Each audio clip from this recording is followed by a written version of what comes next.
Men bir adına dervişem, seyr cahan eyler gele.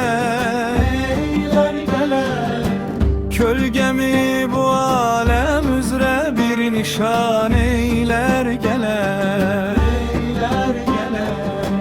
Gizleniptir varlığım Sadat-ı Ekrem kölgesinde.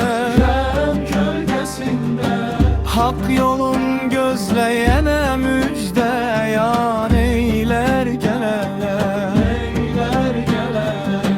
Aşıklar narı ferad içire koparmış feryadı. Canını teslim edip hakkı beyan eyler gele. Kim şefa umsa bize rahmet olup yağmağdayır. Hakkı denun eyleyen canı fegan eyler gele. Sökülende dan yeri esse serin ref yeli. Nefsimiz nuri ilahiden aman eyler gele.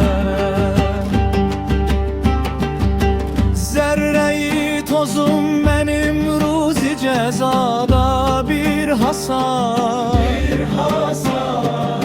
Sadigü mümin üçün âli mekan eyler gele.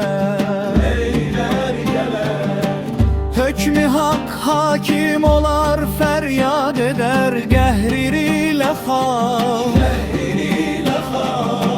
Çün yetim hakkın al bedili revan eyler gele.